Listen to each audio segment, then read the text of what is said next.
All Israel knew of King David's great faith. After Saul died, David was made king over the southern tribe of Judah and fought with Saul's son Ishbosheth, who wanted to be king over the northern tribes. David's army eventually won, and he was made king over all Israel at age 30. He was now able to strengthen and unite the kingdom, and David became the greatest king in the history of Israel for 40 years. The Philistines heard that David was anointed king over Israel and came to seek him. David asked the Lord if he should go up to them and if they'd be delivered into his hand. The Lord said to go, and the Israelites defeated them. The Philistines came to battle again, and the Lord told David to get a compass and go behind them by the mulberry trees. When they heard a sound in the tops of the trees, it was a sign the Lord was with them, and they defeated them again. David made Jerusalem the capital city, and he gathered Israel's chosen men to go and get the Ark of the Covenant taken by the Philistines 20 years earlier. They set the ark on a new cart driven by Uzzah and Ahio. David and all the house of Israel played before the Lord. At one point the oxen shook the ark, and Uzzah put out his hand to take hold and steady it. In an example of how God's commands are sacred and must be followed precisely, the Lord was angry and smote Uzzah for this error, and he died there by the ark of God. David was afraid and asked, "How shall the ark of the Lord come to me?" It was carried into Obed-Edom's house for 3 months and blessed them. The ark was then carried into Jerusalem with joy and celebration. David danced before the Lord with all his might and was criticized by his wife. David sat in his house, and the Lord gave him rest from his enemies. David told the prophet Nathan that while he lived in a fine house of cedar, the ark of God dwelt within curtains. The word of the Lord came to Nathan that night, and told him to tell David not to build a house of the Lord or temple, but that his posterity, or seed after him, would establish David's house and kingdom forever. David expressed his heartfelt gratitude that the Lord had blessed and preserved him, and he reigned in righteousness. David honored the covenant he had made with Saul's son Jonathan. He showed mercy and kindness to Jonathan's son Mephibosheth, who was lame, and gave him the inheritance of Saul's house. 37 of David's best soldiers were called his mighty men. They were chief among the captains and had a perfect heart to make David king over all Israel. These top guns were armed with bows and could shoot and hurl stones with both their right and left hands. They were fit for battle, their faces were like lions, and they were as fast as deer. During the time when kings went to battle, David remained in Jerusalem while his army fought against the children of Ammon and Rabbah. One evening David rose from his bed to walk on the roof, and he saw a very beautiful woman washing herself. He asked who she was, and was told this was Bathsheba, the wife of Uriah the Hittite, who was also one of David's mighty men of battle. He had messengers bring her to him, then he lay with her, committing adultery, and she went back to her house. She became pregnant with David's baby, and told him about it. David knew the only way he could get out of the situation was to have Uriah lie with his wife, so the baby could be his, even though everyone probably already knew the truth. David told Joab, who led the army, to have Uriah come to him from the battle. David asked Uriah how Joab was doing, and how the people in battle prospered. He then told Uriah to go to his own house to wash his feet and eat a meal from the king. But Uriah slept at the door of the king's house with David's servants. When David asked why he did not go back to his own house, Uriah told him he could not do this thing. David told him to stay another day and got him drunk. But Uriah still did not go back to his own house. The next day, David wrote Joab a letter telling him to set Uriah in the front of the hottest battle and retreat from him. Joab instead had his men attack a walled city, and Uriah and many others were killed. Bathsheba learned that Uriah had died and mourned for her husband. When her time of mourning was past, David brought her to his house, and she became his wife and had a son. But the thing that David had done displeased the Lord. The Lord sent the prophet Nathan to tell David about a poor man who had only one lamb he loved, and a rich man with many flocks and herds. The rich man took the poor man's lamb to feed a traveler.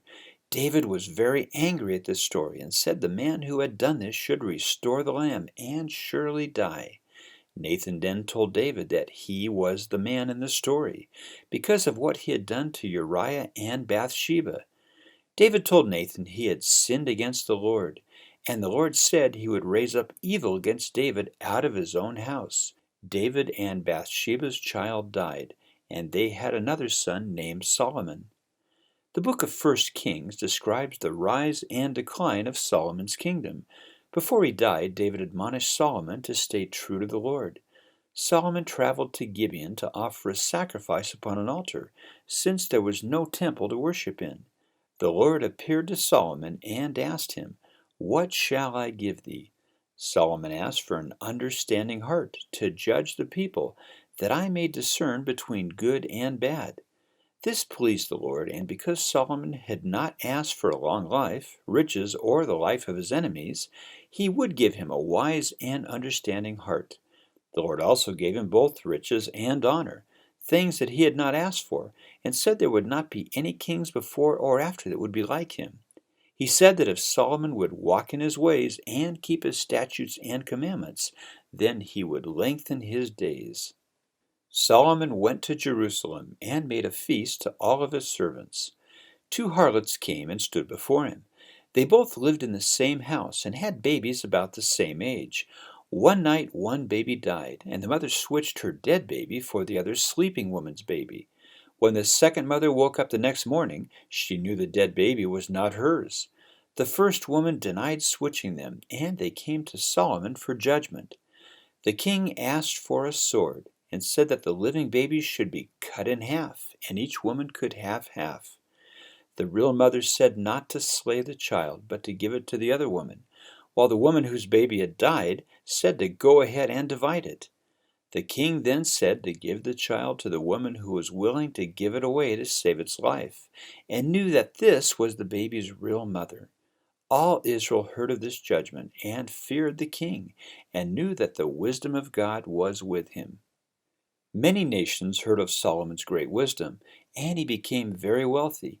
He built a house of the Lord, or temple, and the Lord covenanted with the children of Israel that if they would walk in his statutes, execute his judgments, and keep all of his commandments, he would perform his word, dwell among them, and not forsake them. It took 7 years to build the temple, and 13 years to build Solomon's palace. The Ark of the Covenant was placed in the Holy of Holies, and Solomon gathered many Israelites to participate in the temple's dedication. Solomon offered a dedicatory prayer and said that having the temple among them would be a blessing and help them keep their commitment to the Lord. He asked the Lord to hearken to the supplication of his servant and of his people Israel, and when they prayed toward this place, hear them in heaven and forgive them. The glory of the Lord appeared as a cloud that filled the temple. Solomon asked the Lord to teach them the good way where they should walk, and give rain upon the land.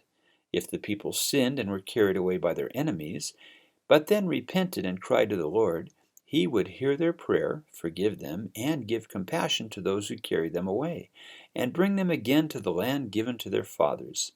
Solomon finished the dedicatory prayer and offered sacrifices that were accepted by the Lord. Much of this prayer was also used in the dedication of the Kirtland Temple. The Lord fulfilled his promises and appeared again to Solomon. The Queen of Sheba visited him and was amazed by his great wisdom and wealth that exceeded all of the other kings of the earth. Solomon loved many strange women from nations that did not worship the Lord or keep his commandments. He married many to form political alliances and grow his influence and wealth. When Solomon grew old, he had 700 wives and 300 concubines, who turned his heart after other gods.